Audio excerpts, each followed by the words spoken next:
اعوذ باللہ من الشیطان الرجیم الحمد للہ رب العالمین والصلاة والسلام علی اشرف المرسلین سیدنا و نبینا محمد وعلی آلہ واصحابہ وازواجہ وذریاتہ واہل بیتہ اجمعین ومن تبعہ بإحسان الی یوم الدین اللہم اجعلنا منہم یا ارحم الراحمین آمین۔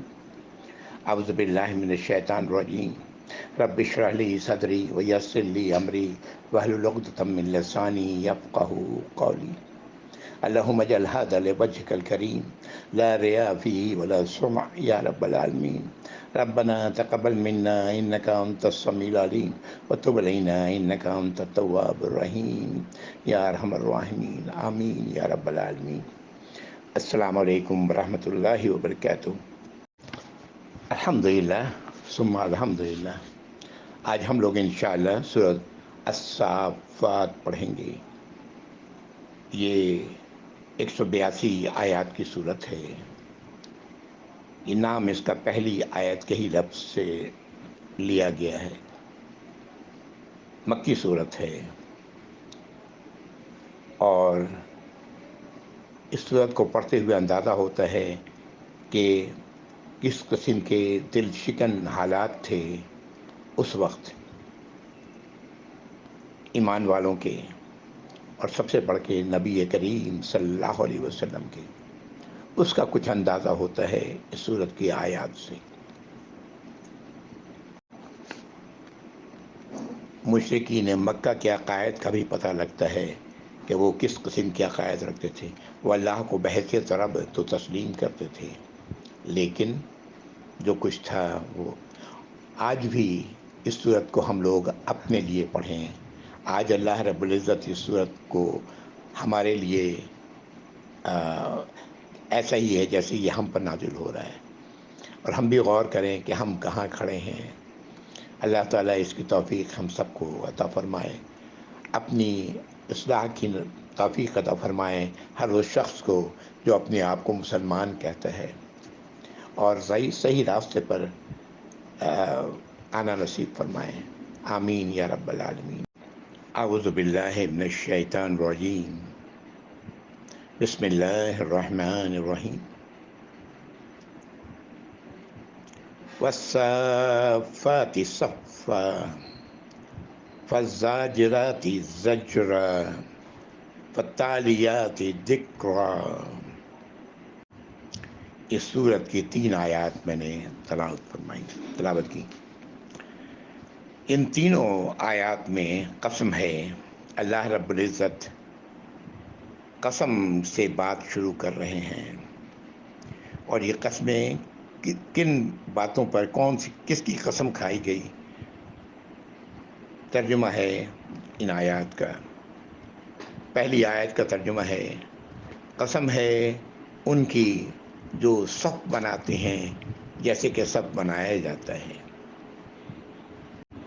دوسری آیت، قسم ہے ڈانٹنے والوں کی، جھڑکنے والوں کی جیسے کہ جھڑکا جاتا ہے۔ تیسری آیت، قسم ہے اس کی، ان لوگوں کی جو ہدایت کو فالو کرتے ہیں، اس پر چلتے ہیں، یا اس کا ترجمہ یہ بھی کیا جا سکتا ہے جو اللہ کے آیات کو پڑھتے ہیں۔ یہ تینوں قسمیں کن کی ہے، کن کی قسم اللہ نے اٹھائی ہے ان تینوں آیات میں، اللہ بہتر جانتے ہیں۔ جو عربی کا صیغہ یہاں استعمال کیا گیا ہے یہ سب مؤنث کا ہے، اور یہی وجہ ہے کہ خیال یہ ہے کہ یہ فرشتوں کی قسمیں ہیں، ان فرشتوں کی جو صف بندی کرتے ہیں اللہ کے سامنے، جو جھڑکتے ہیں جیسے کہ جھڑکا جاتا ہے، ڈانٹا جاتا ہے، اور جو اللہ کی ہدایات پر، اللہ کی حکم پر چل پڑتے ہیں۔ واللہ عالم۔ یہ تینوں قسمیں کس بات کے لیے کھائی گئیں، اللہ نے یہ قسمیں کیوں اٹھائیں؟ 2 آیات آ رہی ہیں جو اس بات کو ظاہر کر رہی ہیں، آیت نمبر 4 اور آیت نمبر 5۔ آیت نمبر 4، ان الہکم لواحد، بے شک اے انسانوں تم سب کا الہ ایک ہے، اکیلے الہ ہیں، بغیر کسی شک و شبہ کے۔ رب السماوات والارض وما بینہما رب المشارق، وہ الہ رب ہیں آسمانوں کے اور زمین کے اور جو کچھ ان کے درمیان ہے، اور تمام مشرقوں کے۔ رب المشارق، رب ہیں تمام مشارق کے۔ یہ دو آیات بالکل واضح کر رہی ہیں کہ اللہ کے سوا کوئی اور الہ نہیں، لا الہ الا اللہ۔ دوسری آیت، اللہ رب ہیں تمام جہانوں کے، پوری یونیورس کے، اور مشرق کے بجائے مشارق کہا گیا، واللہ عالم۔ لیکن آج ہم جانتے ہیں کہ آج ہم گیلیکسیز کے بارے میں جانتے ہیں، ہم اپنی زمین کے بارے میں جانتے ہیں، اور مشرق اور مغرب کا تعلق ہماری جو سورج کے چاروں طرف گھومنے والی زمین ہے، سیارے ہیں، ان کا تعلق ان کی روٹیشن سے ہے کہ وہ کس سمت میں روٹیٹ کر رہی ہیں۔ اور پھر پتہ نہیں اس یونیورس میں کتنی ہی کیا ہے، کیا کچھ ہے، آج انسان بھی نہیں جانتا، تحقیق کر رہا ہے اور پتہ نہیں کہاں تک پہنچے گا، اللہ بہتر جانتے ہیں۔ یہ تینوں قسمیں فرشتوں سے متعلق ہیں۔ ایک روایت میں اس کی سے پتہ لگتا ہے کہ نبی کریم صلی اللہ علیہ وسلم نے ایک مرتبہ، راوی فرماتے ہیں کہ ہم سب سے فرمایا تم اس طرح صفیں نہیں باندھتے جس طرح فرشتے اپنے رب کے سامنے صف بستہ کھڑے ہوتے ہیں۔ ہم نے عرض کیا وہ کس طرح؟ راوی کہہ رہے ہیں کہ ہم نے عرض پوچھا تھا وہ کس طرح؟ نبی کریم صلی اللہ علیہ وسلم فرمایا کہ اگلی صفوں کو پورا کرتے جاتے ہیں اور صفیں بالکل ملا لیا کرتے ہیں۔ بہرحال واللہ عالم، اللہ کی کہی ہر بات سچ ہے، اللہ کا فرمانا سچ ہے، اس سے بڑی سچائی کوئی نہیں۔ جو بات ہمیں بتائی گئی وہ بڑی اہم ہے کہ اللہ کے سوا کوئی الہ نہیں، اور اللہ رب العالمین ہے، جو ہم سورۃ الفاتحہ ہم پڑھتے ہیں، الحمدللہ رب العالمین۔ ہاں، آگے آیات 6 سے 10 ایک یہ شیطان سے متعلق اعوذ باللہ من الشیطان الرجیم۔ یہ آیات اور اس طرح کی آیات قرآن میں کئی مقامات پر ہیں، ملتی جلتی اس سے آیات کئی مقامات پر ہیں، اور اس کی وجہ اگر آپ نے سیرت کی کتاب پڑھی ہوگی، خود قرآن میں بھی اس کا ذکر ہے کہ نبی کریم صلی اللہ علیہ وسلم کے بارے میں یہ بات کہا جاتا تھا کہ ان پر شیطان نازل ہوتا ہے، یہ آیات لے کر کے، نعوذ باللہ۔ یہ بھی کہتے ہیں کہ ان پر جن سوار ہے، جن ان کو بتاتا ہے۔ جنات بھی شیطانوں میں سے ہیں، اچھے بھی ہیں برے بھی ہیں۔ بہرحال ان آیات میں آیت نمبر 6 سے 10 اس کا جواب ملتا ہے، اور مزید یہ کہ ان آیات کی بنیاد پر نبی کریم صلی اللہ علیہ وسلم کی کچھ تعلیمات بھی ہمیں ملتی ہیں، جس کا ذکر ان آیات کے پڑھنے کے بعد کروں گا۔ اعوذ باللہ من الشیطان الرجیم۔ انا زینا السماء الدنیا بزینہ، بے شک ہم نے آسمان دنیا کو خوبصورت بنا دیا ہے، مزین کر دیا ہے۔ کس سے؟ الکواکب، ستاروں سے۔ وحفظا من کل شیطان مارد، اور اسے حفاظت کا ذریعہ بنایا ہے ان تمام شیطان سے جو سرکش ہیں، ان سے۔ یہ آیت نمبر 6 اور 7 تھی۔ لا يسمعون الى الملأ الاعلى، وَيَقْذَفُونَ مِنْ كُلِّ جانب، یہ ذرا بھی سن نہیں سکتے یہ فرشتوں کی باتیں، ملائک اعلیٰ کا لفظ ہے جو اللہ کی مخلوق ہے، آسمانوں پر اس کا ذکر ہے، اور انہیں مارا جاتا ہے، ان پر پھینکا جاتا ہے ہر جانب سے، ہر طرف سے۔ یہ آیت نمبر 8 ہے۔ وَدُحُورًا وَلَهُمْ عَذَابٌ وَاصِبٌ،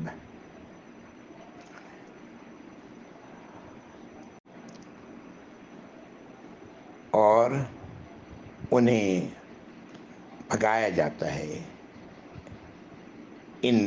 جو ان پر پھینکا جاتا ہے اس کے ذریعے انہیں بھگایا جاتا ہے، اور پھر مزید یہ کہ ان کے لیے عذاب ہے، اور ہمیشہ دائمی عذاب ہے ان کے لیے۔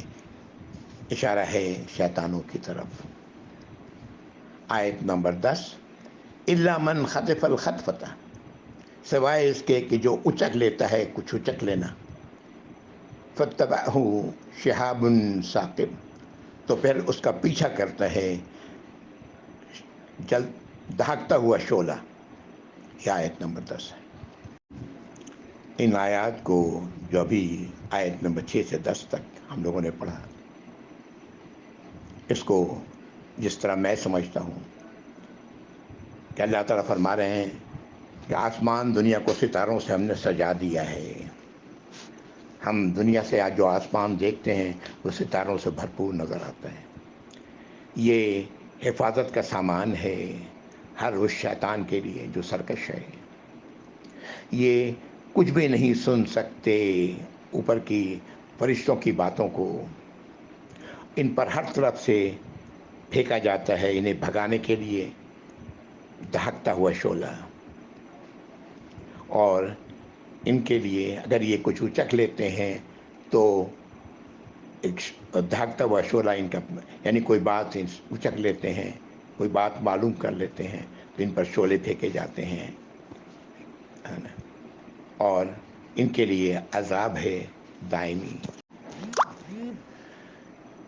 یہ آیات ان لوگوں کے لیے کو مخاطب ہیں جو قرآن کو نعوذ باللہ ثم نعوذ باللہ شیطانی کلام کہتے ہیں، ان لوگوں کو مخاطب ہیں۔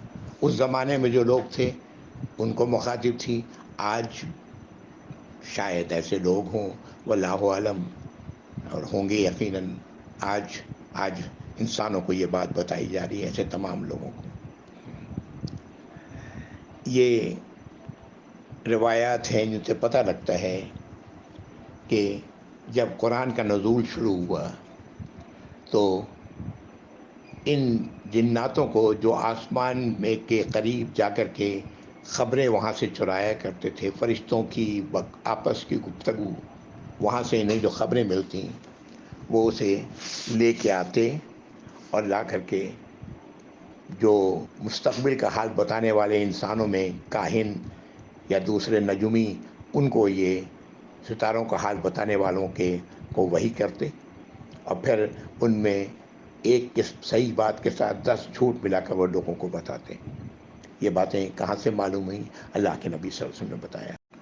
لیکن جب قرآن کا نزول شروع ہوا تو ان لوگوں کا قریب بھی جانا آسمان سے کہ بہت ناممکن ہو گیا۔ یہ لوگ بہت پریشان ہوئے، یہ شیطان جنات بہت پریشان ہوئے کہ معاملہ کیا ہے۔ اور پھر قرآن کے دوسرے مقام سے ہمیں پتہ لگتا ہے کہ جب یہ آیات سنی انہوں نے نبی کریم صلی اللہ علیہ وسلم کے، آگے پڑھیں گے ہم لوگ، صورتیں بھی آ رہی ہیں آگے، اور تو اندازہ ہوا کہ یہ معاملہ یہ ہے کہ اللہ کی طرف سے کچھ نازل کیا جا رہا ہے تاکہ شیطان کو اس کی بھنک بھی نہ لگے۔ شیطان اگر ان میں سے کوئی بات اگر اچک لیتا کسی طرح تو اس پر آسمان سے شعلے برسائے جاتے۔ یہ شعلوں کو ہم شہاب ثاقب کہتے ہیں۔ آج ہم جانتے ہیں، سائنس کے پڑھنے والے سبھی جانتے ہیں کہ یہ شہاب ثاقب کیا ہے، اور یہ شعلے کب آتے ہیں؟ جب یہ زمین کے ایٹماسفیئر میں داخل ہوتے ہیں تو ان میں آگ لگ جاتی ہے، جو کچھ بھی آسمان سے ان پر برسایا جاتا ہے، اور وہ چمکتے ہوئے شعلوں کی شکل میں نظر آتے ہیں۔ سائنس کی تحقیق ایک طرف، جو بات کہی جا رہی ہے وہ یہاں وہ دوسری طرف، شاید کبھی سائنس کسی نتیجے پر پہنچ سکے جو سچ کے قریب ہو۔ آگے 11 سے لے کر کے آیت نمبر 19 تک جو چیزیں ان لوگوں کے ذہنوں میں تھی اس وقت، مشرکین مکہ کے، کئی یہاں پر ان آیات میں اس کا ذکر کر کے بھی جواب دیا گیا ہے اور اس کے ذکر کے بغیر بھی جواب دیا گیا ہے، جو جواب سے واضح ہے کہ وہ کس قسم کی باتیں کیا کرتے تھے، کس قسم کے عقائد رکھا کرتے تھے۔ آیت نمبر 11، فَاسْتَفْتِهِمْ أَهُمْ أَشَدُّ خَلْقًا أَمْ مَنْ خَلَقْنَا۔ پہلا خطاب ظاہر ہے نبی کریم صلی اللہ علیہ وسلم سے۔ اللہ تعالیٰ فرماتے ہیں کہ ان سے پوچھیں، جو سوال کریں کہ کیا تم سب سے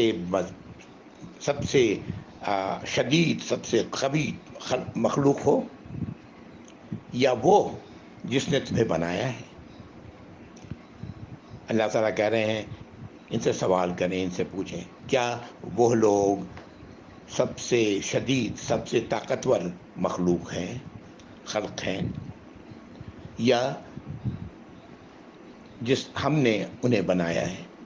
یعنی کون ہے زیادہ قوی، زیادہ شدید ہر لحاظ سے، تم ہے انسان یا وہ خالق جس نے تمہیں بنایا ہے؟ اگلا ٹکڑا، اِنَّا خَلَقْنَاهُم مِّن طِینٍ لَازِبٍ،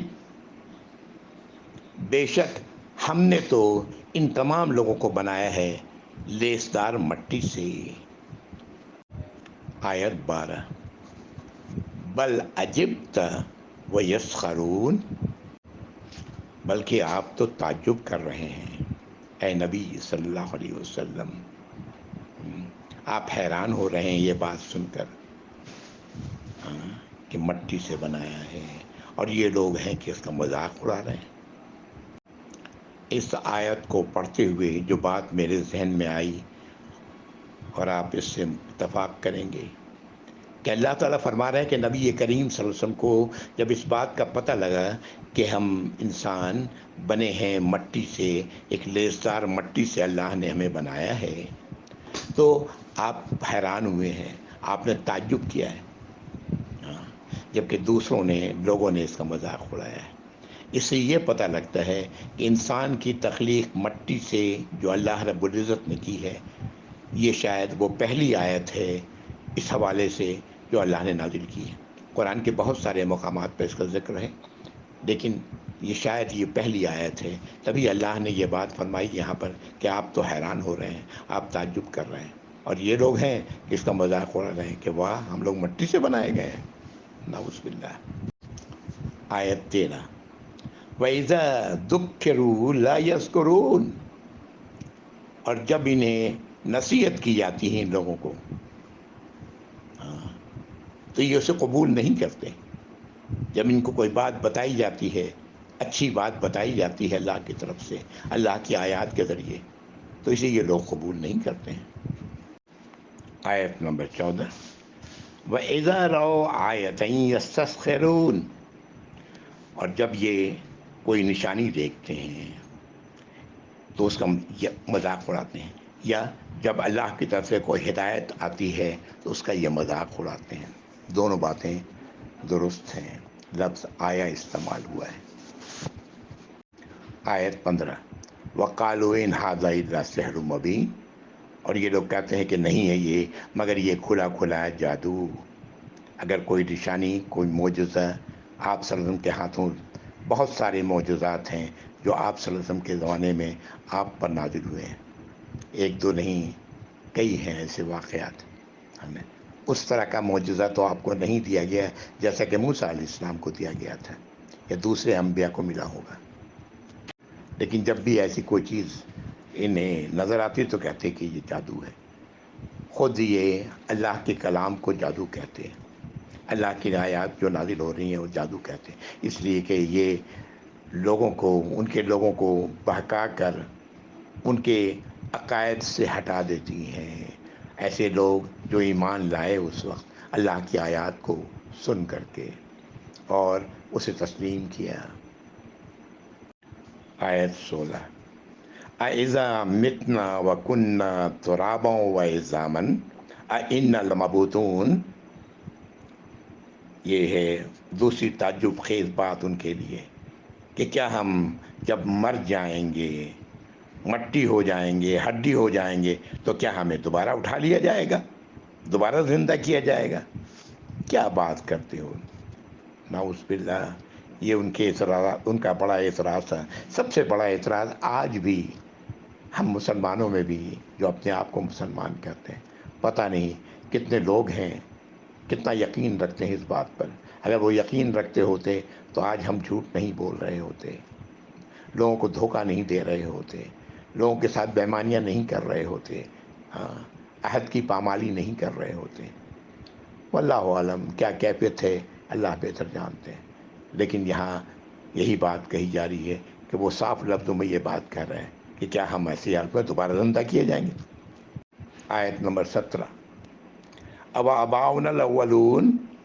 اور کیا ہمارے باپ دادا بھی؟ آیت نمبر 18 میں جواب دیا جا رہا ہے قل نعم وانتم داخرون. آپ کہہ دیں نبی صلی اللہ علیہ وسلم کہ ہاں، اور تم سب ذلیل و خوار کیے جاؤ گے. آیت نمبر 19 فَإِنَّمَا هِيَ زَجْرَةٌ وَاحِدَةٌ فَإِذَا هُمْ يَنظُرُونَ. بے شک وہ ایک ڈانٹ ہوگی، زجر ہوگا، یعنی اکیلا ایک بار کا، اور تم سب پھر دیکھ رہے ہوگے. یہ لفظ زجر وہی لفظ ہے جو پیچھے ہم لوگ اس سورت کے شروع میں پڑھ چکے کہ ڈانٹنے والیاں جو ڈانٹیں گی. یہ زجر کیا ہے؟ سور کا پھونکا جانا ہے. واللہ عالم.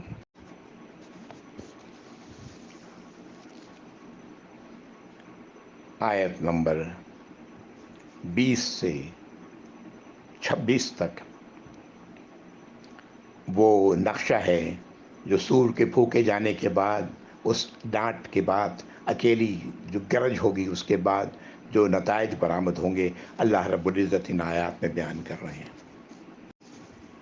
آیت نمبر 20 وَقَالُوا يَا وَيْلَنَا هَذَا يَوْمُ الدِّينِ.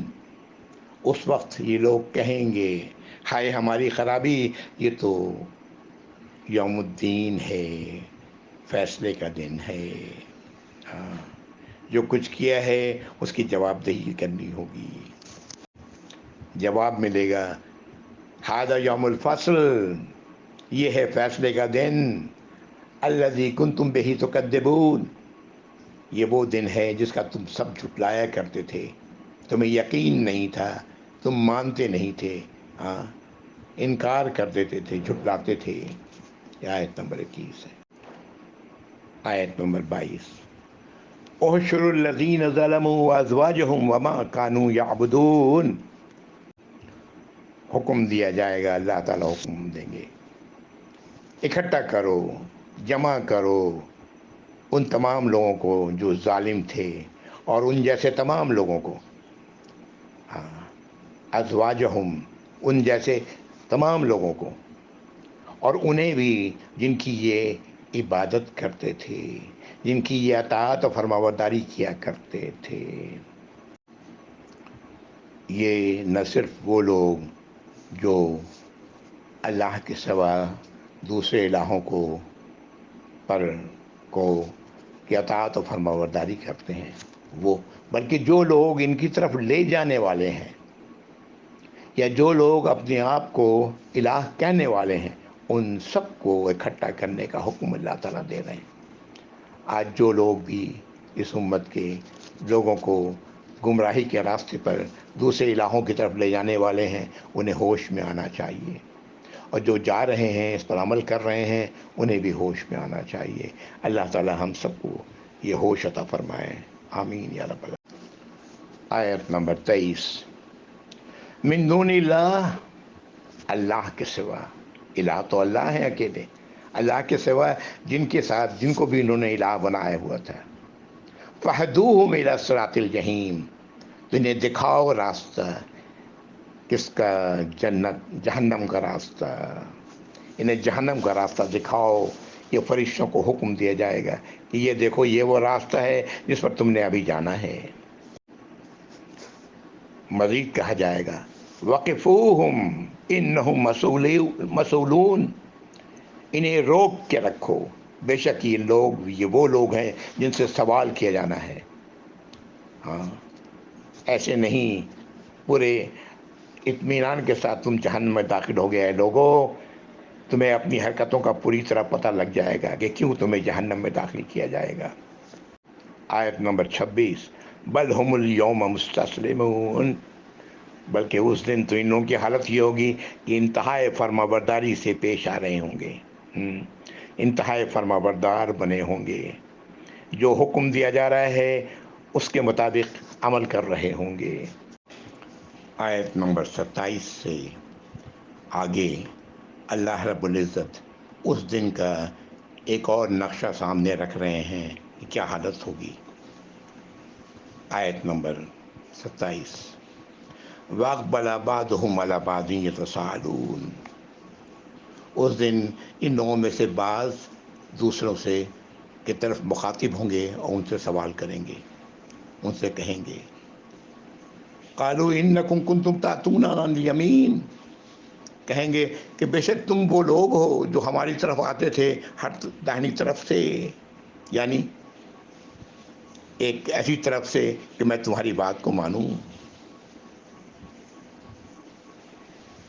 وہ جواب دیں گے قالوا بل لم تکونوا مؤمنین، وہ جواب دیں گے بلکہ یہ تھا کہ تم خود ایمان لانے والے نہیں تھے۔ یہ آیت نمبر 39 ہے۔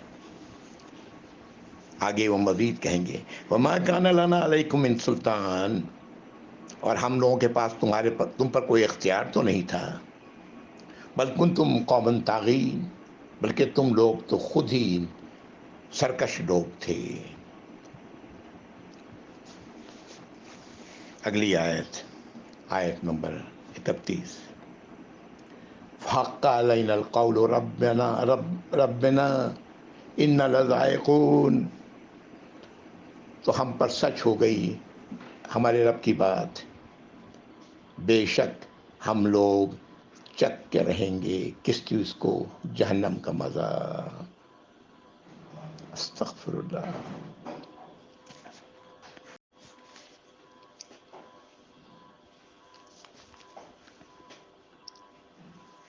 وہ مزید کہیں گے بہکانے والے لوگ وَأَغْوَيْنَاكُمْ إِنَّا كُنَّا غَاوِينَ، ہم نے تمہیں گمراہ کیا اس لیے کہ ہم خود بھی گمراہ تھے۔ فَإِنَّهُمْ يَوْمَئِذٍ فِي الْعَذَابِ مُشْتَرِكُونَ، تو اللہ تعالیٰ فرما رہے ہیں کہ اس دن یہ سب کے سب عذاب میں مشترک ہوں گے، ایک جیسا عذاب ان کو بھی ملے گا جو بہکا کے لائے اور جو بہک کے آئے۔ مزید اِنَّا كَذَلِكَ نَفْعَلُ بِالْمُجْرِمِينَ، اللہ تعالیٰ فرما رہے ہیں کہ ہم نے اسی طرح کرنا ہے مجرموں کے ساتھ۔ مجرم، غدار لوگ، اللہ کی کائنات میں رہنے والے، اللہ کی حکومت میں رہنے والے، اللہ کی بادشاہی میں رہنے والے اور اللہ کے ساتھ غداری کرنے والے، اسی طرح اللہ ان سے پیش آئیں گے۔ کیوں؟ اگلی آیت بتا رہی ہے انہم کانوا اذا قیل لہم لا الہ الا اللہ یستکبرون، یہ وہ لوگ ہیں جب ان سے کہا جاتا تھا کہ کوئی الہ نہیں سوائے اللہ کے تو تکبر کرتے تھے، مانتے نہیں تھے، سرکشی پر اڑے ہوئے تھے۔ کہ نہیں نہیں اللہ کے ساتھ بہت سارے الہ ہیں، نعوذ باللہ۔ مزید آیت نمبر 37، وَيَقُولُونَ إِنَّا لَتَارِكُو آلِهَتِنَا لِشَاعِرٍ مَجْنُونٍ، اور یہ لوگ کہا کرتے تھے کہ کیا ہم اپنے الہوں کو چھوڑ دیں ایک شاعر کی وجہ سے، ایک مجنون شخص کی وجہ سے، اپنے الہوں کو ان کی عبادت نہ کریں، جبکہ کہنے والا شخص تو ایک شاعر ہے یا مجنون ہے، جن سوار ہے اس پر۔ اگلی آیت، یہ اب ان لوگوں کو ہوش آئے گا، ان تمام جہنمیوں کو۔ آیت نمبر 37، بل جاء بالحق وصدق المرسلین، بلکہ آئے وہ سچائی کے ساتھ، کون؟ رسول نبی کریم صلی اللہ علیہ وسلم، اللہ کے دین کو پہنچانے والے، وہ سچائی کے ساتھ آئے اور رسولوں نے سچ کہا۔ آج وہ سب جب دیکھ لیں گے اس وقت یہ اقرار کریں گے۔ یہ آیت نمبر 37 ہے۔ میں اس آیت پر رک رہا ہوں، آیت نمبر 37 پہ۔ آگے مزید ہے آیات، لیکن وقت کو سامنے رکھتے ہوئے میں یہاں رک رہا ہوں۔ وآخر دعوانا الحمدللہ رب العالمین، وصلی اللہ علی محمد وعلی آلہ وصحبہ وازواجہ وذریاتہ وآل بیتہ اجمعین ومن تبعہ بإحسان الی یوم الدین، اللہم اجعلنا منہم یا رب العالمین، آمین یا رب۔ والسلام علیکم ورحمۃ اللہ وبرکاتہ، جزاکم اللہ خیر۔